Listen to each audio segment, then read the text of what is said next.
Hi everybody, today let's take a look at an audiobook I finished listening to called Killing the Rising Sun by Bill O'Reilly and Martin Dugard, and it's read by Robert Petkoff, and it says with Bill O'Reilly. Bill O'Reilly did the introduction. Alright, so here's the back. I got this from my local library. Shout out to them. They've been they got hit with a ransomware attack. Cyber criminals. Okay, but anyway, this book is about the end of World War II against Imperial Japan. I thought it would mostly be about the development of the atomic bomb, but it wasn't. There was a lot of it comes with a warning that there's a lot of graphic content, and a lot of it was the just the brutal fighting on the Pacific Islands. I think Peleliu is the island that they mention a lot, and some of the war crimes that occurred perpetrated by the Japanese in the Philippines, and in China. Great book. It was just interesting. The atomic bomb was a large part of the book. Including the decision that Harry Truman had to make to actually use the bomb. He didn't know what it was. As vice president, he wasn't vice president for very long when FDR passed away, and then he took over. It's also the dispute between Truman and MacArthur, and just kind of MacArthur's. They didn't put this in the book, but his father was Arthur MacArthur the First. Was he had a big ego, and there was a quote. I don't remember it was. It's not in the book, but some guy said that he never knew anybody with a larger ego than Arthur MacArthur until he met his son Douglas, and that's the truth. But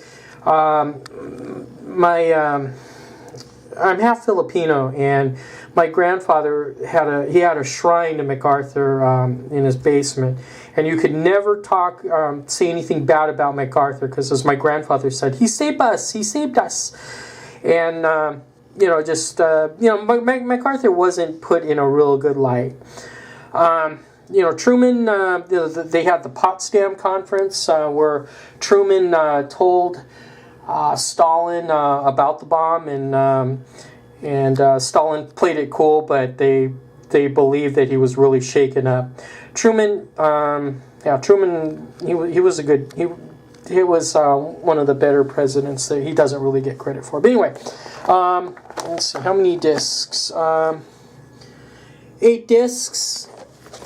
And that's what, fly away. This is what the discs look like. I didn't put them back in the thing. I want to return them. But yeah, I give this one an A, good solid A. It was well read. I like the tone of the reader, Robert Petkoff's voice. So let's see, does it say what they put a sticker over the thing. When I was a lad, I worked. My first job was in the public library system. We were converting over to a computerized checkout system. We used to have microfilm, but I did the same thing. I put the stickers, the barcodes. I put it over like an important part of what the book is, like on a paperback romance. I kind of enjoyed doing that, so you couldn't read. But anyway, it's coming back to haunt me. Karma will get you. And this made my commute go well. Some of it was stuff I knew. Some of it was, there were some, interesting things I did not know. Not that I know it all.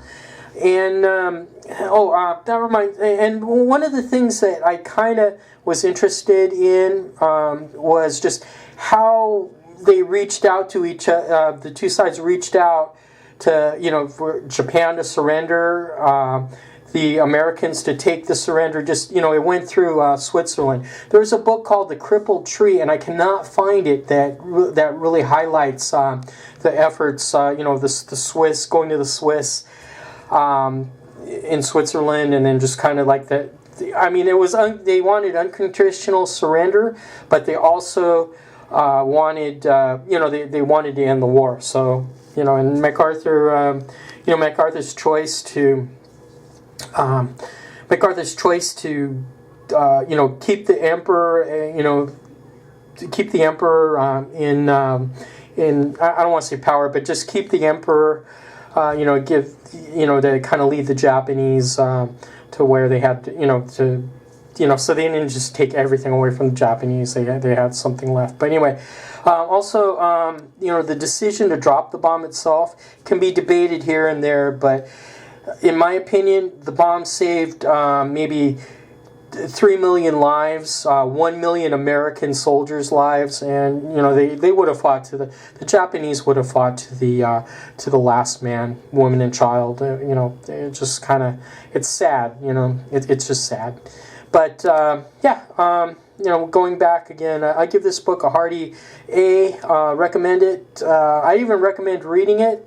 There's a Bill O'Reilly.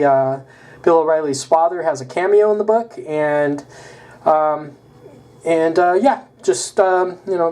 give the book a hearty thumbs up. Give me a hearty thumbs up. Subscribe if you're not. Thanks for watching. Bye now.